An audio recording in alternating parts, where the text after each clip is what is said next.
Question number 2 हम लोगों से कह रहा है solve the problems given in example number 1। तो एग्जांपल नंबर 1 में जो प्रॉब्लम्स हम लोगों को दे रखे हैं उन्हें हमें सॉल्व करने के लिए बोला गया है। और जब हम लोग एग्जांपल नंबर 1 पर जाए तो भाई साहब इसके अंदर हम लोगों को दो प्रॉब्लम्स देखने को मिलती हैं। पहली प्रॉब्लम ये है जबकि दूसरी ये है। ठीक है, दोनों ही अपने आप में क्या है, वर्ड प्रॉब्लम्स हैं। तो हमें क्या करना है भाई, इन प्रॉब्लम्स को एक एक करके सॉल्व करना है। ठीक है, तो चलिए स्टार्ट करते हैं फर्स्ट वर्ड प्रॉब्लम के साथ में। तो इसमें हम लोगों को बोला है John and Jeevanti together have 45 marbles. Both of them lost 5 marbles each, and the product of the number of marbles they now have is 124. We would like to find out how many marbles they had to start with. तो question हम लोगों से कह रहा है कि John और जीवंती के पास मिलाकर, टुगेदर का मतलब दोनों के पास एक साथ मिलाकर जो मार्बल्स है वो कितने हैं, 45 मार्बल्स हैं। तो जॉन और जीवंती दोनों के पास मिलाकर कितने मार्बल्स हैं, 45 मार्बल्स हैं। अब देखो कुछ मार्बल्स किसके पास होंगे, जॉन के पास में होंगे, कुछ जीवंती के पास में होंगे। तो क्वेश्चन हम लोगों से कह रहा है कि जितने जितने मार्बल्स इन दोनों के पास थे, अगर दोनों के पास से 5 मार्बल्स खो जाते हैं तो जब मार्बल्स खो जाएंगे तो जितने मार्बल्स बचेंगे ना, उन बचे हुए मार्बल्स का जो प्रोडक्ट है वो किसके बराबर है, 124 के बराबर है। तो बताइए स्टार्टिंग में जॉन और जीवंती के पास कितने कितने मार्बल्स थे। ठीक है, तो क्या निकालना है हम लोगों को निकालना है कि स्टार्टिंग में जॉन और जीवंती के पास इंडिविजुअली यानी कि दोनों के पास अलग अलग कितने कितने मार्बल्स थे। ठीक है, तो चलिए स्टार्ट करते हैं। और स्टार्ट कहां से कर रहा है, यहां से। दोनों के पास मिलाकर कितने मार्बल्स थे, 45 मार्बल्स थे। करेक्ट है। तो देखिए आगे बढ़ने से पहले एक छोटी सी चीज समझ लेते हैं, उससे कहानी काफी हद तक आपको क्लियर हो जाएगी। अगर मैं आपसे कहूं कि ये मैं हूं ए और ये है आप भी, करेक्ट। हम दोनों के पास मिलाकर अगर 10 रुपीज है, देखिए दोनों के पास मिलाकर कितने रुपीज हैं, 10 रुपीज है। इसका मतलब मेरे पास कुछ अमाउंट है और आपके पास में कुछ अमाउंट है, और दोनों के अमाउंट का सम कितना है, 10 रुपीज है।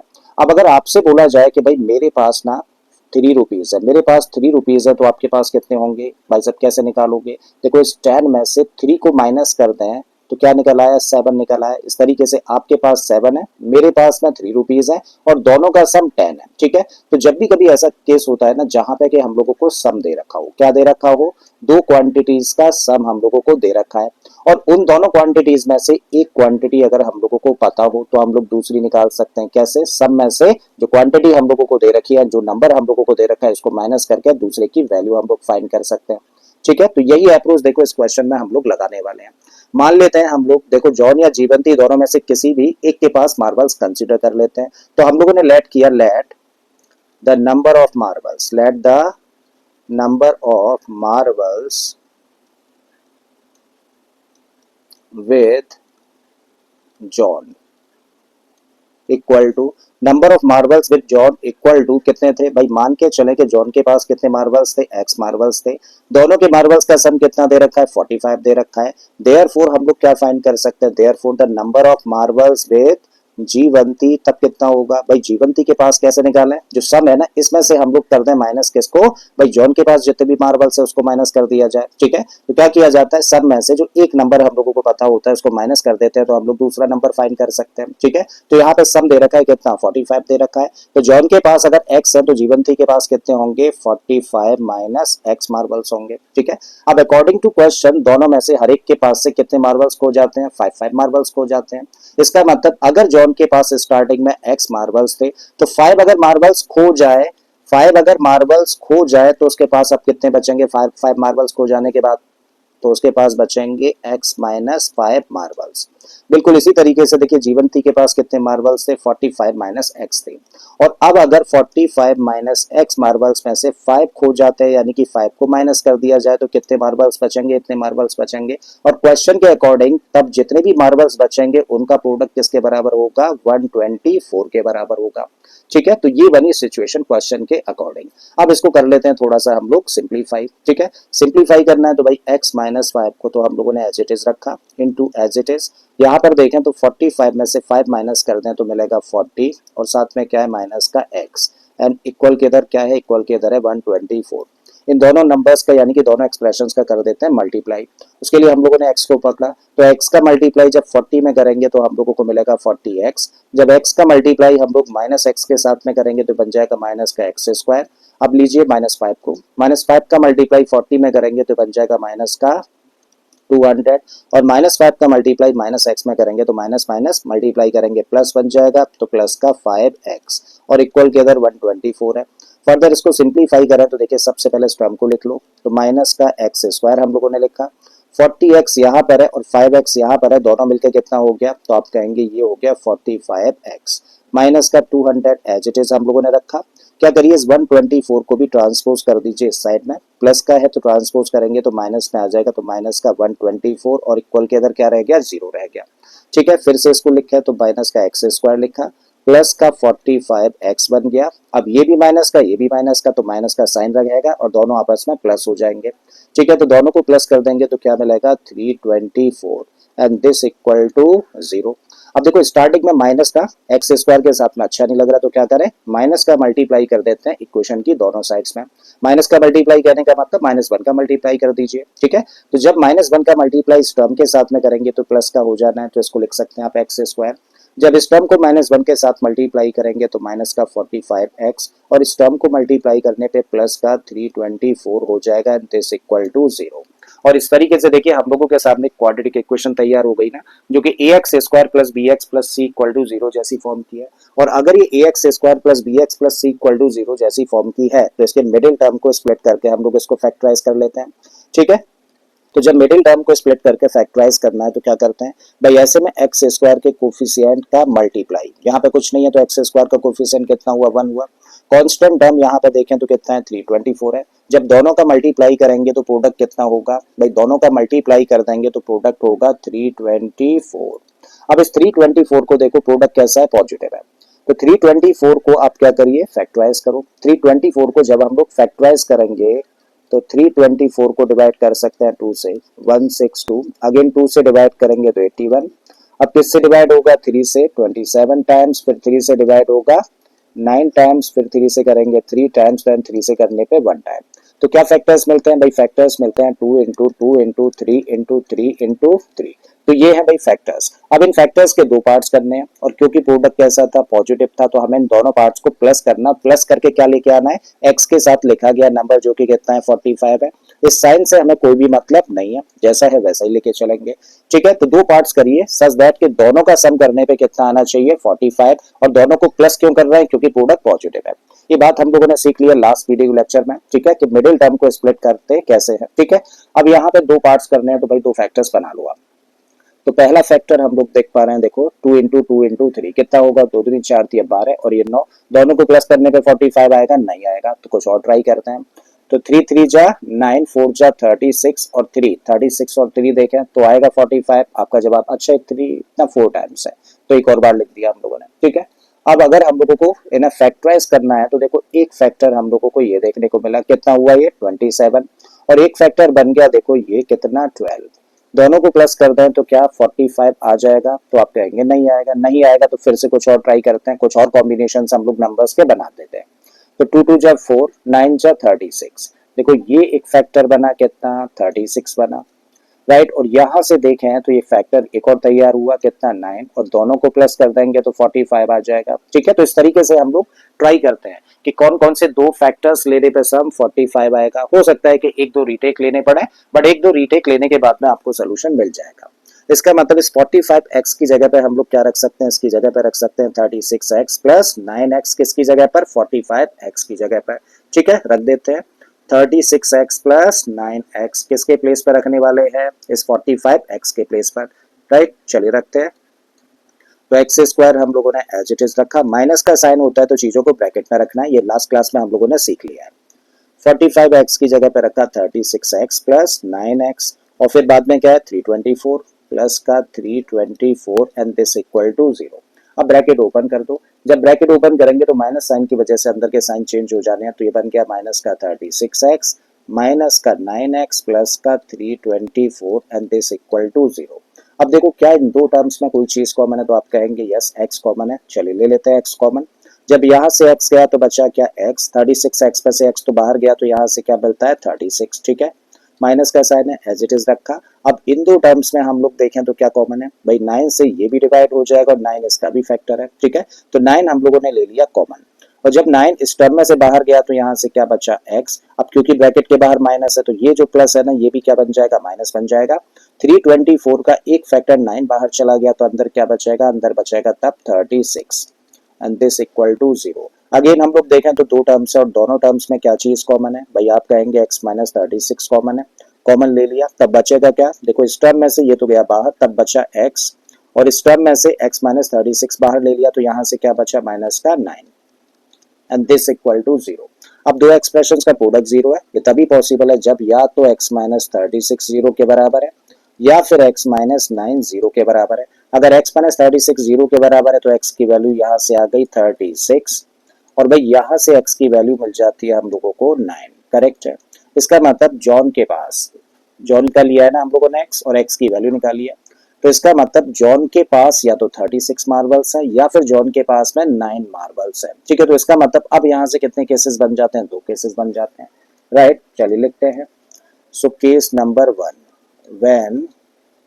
when x equal to what 36, और यहाँ पे ले लेते हैं case number 2 when x equal to 9। इसका मतलब जब जॉन के पास x किसके पास है, जॉन के पास है ना, तो जब जॉन के पास 36 मार्बल्स हैं देन जीवंती के पास कितने होंगे 45 माइनस एक्स, ठीक है। देन 45 माइनस एक्स का मतलब हुआ 45 माइनस 36 इट मींस 9। इसका मतलब पहली सिचुएशन ये हो सकती है कि जॉन के पास में 36 मार्बल्स हैं और जीवंती के पास में 9 मार्बल्स हैं, या फिर दूसरी सिचुएशन क्या हो सकती है, दूसरी सिचुएशन में हम लोग कह सकते हैं कि भाई जॉन के पास तो 9 मार्बल्स हैं, देन जीवंती के पास कितने होंगे 45 माइनस एक्स, ठीक है। इसका मतलब 45 माइनस 9 और 45 माइनस 9 का मतलब कितना हुआ 36, ठीक है। तो ये आंसर हो जाता है भाई इस क्वेश्चन का। तो आप क्या कह सकते हैं, आप कह सकते हैं either John has 36 marbles and Jivanti has 9 marbles, और John has 9 marbles and Jivanti has 36 marbles, ठीक है। तो ये आंसर हुआ भाई इस फर्स्ट पार्ट का। आई थिंक ये वाली प्रॉब्लम आपको समझ आ गई होगी, समझ आ गई है तो अब दूसरी प्रॉब्लम हम लोग ले लेते हैं। अब अगले क्वेश्चन में हम लोगों को दिया है a cottage industry produces a certain number of toys in a day. तो क्वेश्चन हम लोगों से कह रहा है कि कॉटेज इंडस्ट्री है जो एक दिन में कुछ खास number of toys he produce करती है। The cost of production of each toy was found to be 55 minus the number of toys produced in a day। तो जो कॉस्ट ऑफ प्रोडक्शन निकल के आती है ना हर एक टॉय की, तो कॉस्ट ऑफ प्रोडक्शन हर एक टॉय की जो निकल कर आती है वो किसके बराबर है, जितने टॉयज बनाए जाते हैं ना उस दिन में, एक दिन में, ठीक है। 55 में से उतने टॉयज को माइनस कर दें तो हमें क्या मिल जाती है, एक टॉय की कॉस्ट मिल जाती है। On a particular day the cost of production was ₹750, then we would like to find out the number of toys produced on that day। तो एक खास दिन ऐसा देखा गया कि जो टोटल कॉस्ट है प्रोडक्शन की वो 750 रुपीज है। तो बताइए उस दिन फैक्ट्री में यानी कि उस इंडस्ट्री के अंदर कितने टॉयज प्रोड्यूस किए गए थे, मतलब कितने टॉयज बनाए गए थे, ठीक है। तो आई थिंक क्वेश्चन समझ आ गया।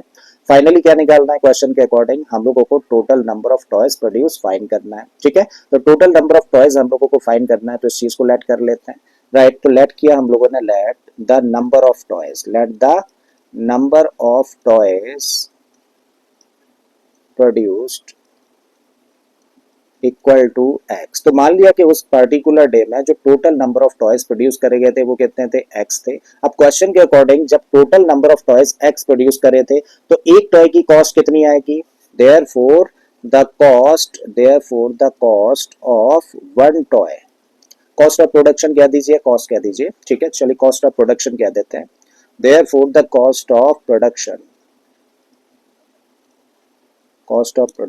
Of one toy. तो एक टॉय की कॉस्ट कितनी होगी भाई, एक टॉय की कॉस्ट होगी 55 माइनस 55 में से माइनस करें किसको, जितने टॉयज उस दिन प्रोड्यूस किए गए उसको, ठीक है। तो उस दिन कितने टॉयज प्रोड्यूस करे थे, एक्स करे थे, तो इसका मतलब एक टॉय की जो कॉस्ट होगी वो किसके बराबर होगी 55 माइनस जितने टॉयज प्रोड्यूस करे थे मतलब एक्स। तो ये क्या निकाला भाई हम लोगों ने, ये निकाल दी हम लोगों ने एक टॉय की कॉस्ट। अब क्या दिया है आगे हम लोगों को, टोटल कॉस्ट ऑफ प्रोडक्शन दे रखी है कितनी 750, ठीक है। अब क्वेश्चन को आगे बढ़ाने से पहले जरा एक छोटी सी चीज समझो। मान लीजिए आप मार्केट जाते हैं चॉकलेट परचेज करने के लिए और एक चॉकलेट का जो रेट है वो 10 रुपीज है, कितना है 10 रुपीज है। अब अगर आपको 3 चॉकलेट्स परचेज करनी है तो भाई साहब कितनी कॉस्ट आएगी टोटल, भाई एक चॉकलेट की कॉस्ट आपको पता है, कितनी चॉकलेट्स परचेज करनी है ये आपको पता है, तो टोटल कॉस्ट कितनी होगी के लिए क्या करें, एक चॉकलेट की कॉस्ट यानी कि 10 में मल्टीप्लाई कर दें किसका, नंबर ऑफ चॉकलेट्स जितनी भी खरीदी जानी है, ठीक है। तो जब 3 का मल्टीप्लाई कर देंगे तो टोटल कॉस्ट कितनी निकल आई, 30 निकल आई। अब यही अप्रोच देखो हम लोग यहाँ पे लगाने जा रहे हैं, ठीक है। हम लोगों को दे रखा है कि एक टॉय को बनाने की कॉस्ट कितनी है, इतनी है, और कितने टॉय बनाए जाते हैं उस दिन, इतने टॉयज बनाए जाते हैं। तो अगर हम लोग एक टॉय की कॉस्ट को मल्टीप्लाई करते हैं किसके साथ में, total number of toys produced on that day के साथ में, तो हमें क्या मिल जाएगी, टोटल कॉस्ट मिल जाएगी ना, ठीक है। तो यही चीज लगाने जा रहे हैं हम लोग।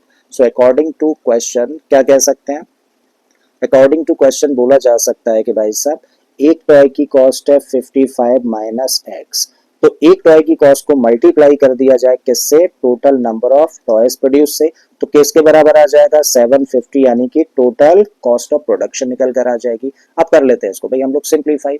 यहाँ पे दो टर्म्स है ब्रैकेट के अंदर, ब्रैकेट के बाहर एक्स है, तो एक्स करेगा मल्टीप्लाई इन दोनों टर्म्स को। तो जब x का मल्टीप्लाई 55 के साथ में करेंगे तो बन जाएगा 55x, अगेन x का मल्टीप्लाई माइनस x के साथ में होगा तो बन गया माइनस का एक्स स्क्वायर, इक्वल के इधर क्या है, इक्वल के इधर है 750।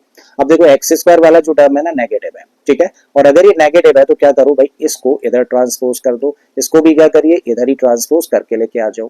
तो जब इस टर्म को हम लोग इधर लेकर जाएंगे तो नेगेटिव होने की वजह से ट्रांसपोज करने पर पॉजिटिव हो जाएगा, तो इसको लिखा जा सकता है एक्स स्क्वायर, इसको भी ट्रांसपोज करके लेके जाए तो माइनस में आएगा तो माइनस का 55x, और ये टर्म तो अपनी जगह पर है 750, तो इसको एज इट इज लिख देते हैं एंड दिस इक्वल टू 0।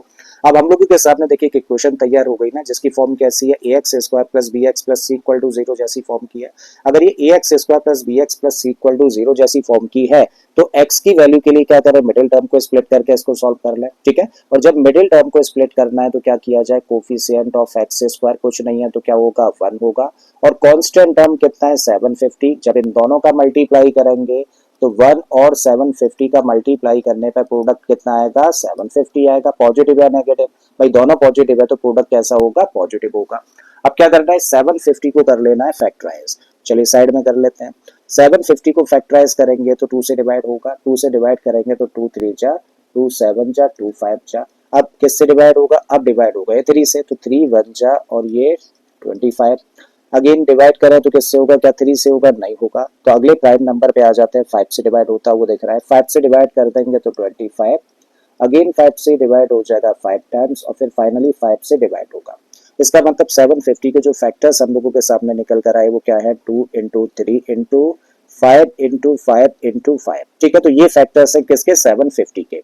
हमें क्या करना है भाई, हम लोगों को इन फैक्टर्स को दो फैक्टर्स में डिवाइड करना है, यानी कि दो पार्ट्स में रखना है, सच दैट देखो प्रोडक्ट कैसा था, पॉजिटिव था, तो भाई हम लोगों को दो पार्ट्स करने इन फैक्टर्स के, और दोनों को क्या करना है, प्रोडक्ट क्योंकि पॉजिटिव है तो दोनों को प्लस करना होता है, और प्लस करके क्या लाना है, एक्स के साथ लिखा गया नंबर यानी कि 55 सॉरी, इस साइन से हमें कोई मतलब नहीं है, तो हमें प्लस करके दो फैक्टर्स का सम क्या लेके आना है, 55 लेके आना है। तो चलिए बनाते हैं कॉम्बिनेशंस। देखो पहला पार्ट अगर हम लोग ये ले लें, 3 2 जा 6 5 जा 30, तो एक पार्ट बना क्या 30, और दूसरा पार्ट हम लोग ये ले लें तो 5 इंटू 5 कितना होगा 25, जब दोनों को प्लस करेंगे तो आ जाएगा ना 55, ठीक है। सबके साथ अगर x लगा दिया जाए तो हम लोग कह सकते हैं कि 55x को लिख सकते हैं 30x प्लस 25x, ठीक है। तो रख दीजिए भाई किसकी जगह पर, 55x की जगह पर क्या रख देंगे, 30x प्लस 25x, राइट। चलिए पुट करते हैं, तो एक्स स्क्वायर माइनस का साइन होता है तो चीजें हमेशा ब्रैकेट में रखनी है, रखिए इसकी जगह पर 30x प्लस 25x, और ये वाला term as it is plus का 750 एंड दिस इक्वल टू 0। अब ब्रैकेट को ओपन कर देते हैं तो एक्स स्क्वायर, अब ब्रैकेट के बाहर क्योंकि माइनस का साइन है तो अंदर के साइन चेंज हो जाएंगे, तो इसको लिख सकते हैं हम लोग माइनस का 30x, और इस माइनस की वजह से माइनस का 25x प्लस का 750 एंड दिस इक्वल टू 0।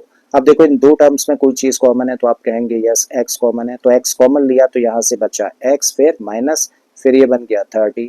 अब इन दो टर्म्स में देखें कुछ कॉमन है क्या, तो आप कहेंगे यस 25 यहाँ भी, और 25 से 750 भी डिवाइड हो जाएगा, इसका मतलब क्या कॉमन है, 25 कॉमन है, और जब 25 कॉमन लिया तो यहाँ से क्या मिला, यहाँ से मिला x, और इस माइनस की वजह से माइनस हो जाना है, और यहाँ पे तब क्या बचेगा, यहाँ पे बचेगा 30, ठीक है। वैसे भी याद रखिए यहाँ पे जो दोनों ब्रैकेट्स बनते हैं ना वो सेम बनते हैं, अगर ये सेम नहीं है तो इसका मतलब कुछ गलत कर रहे हो, ठीक है, कुछ करेक्शन करना है या फिर चेक कर लेना है कहीं गलत तो नहीं कर रहे हैं, थोड़ा सा स्पेस कर लें।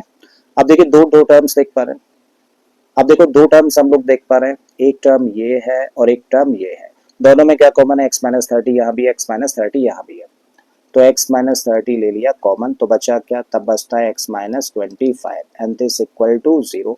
अब x माइनस 30 या तो 0 के बराबर होगा या फिर x माइनस 25 की वैल्यू 0 के बराबर होगी, क्योंकि दो एक्सप्रेशंस का प्रोडक्ट 0 है। ये तभी पॉसिबल है ना जब दोनों में से कम एक 0 के बराबर हो। अगर x माइनस 30 0 के बराबर है तो x की वैल्यू कितनी आ गई, तब वैल्यू आ जाती है x की 30। और जब x माइनस 25 0 के बराबर है तो इस केस में x की वैल्यू कितनी आ जाएगी, 25।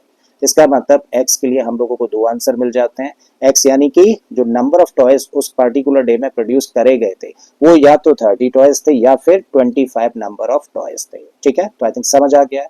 समझ आ गया तो भाई सभी आंसर हो जाता है इस क्वेश्चन का। और इसी के साथ अब हम लोग चलते हैं अब नेक्स्ट क्वेश्चन पर।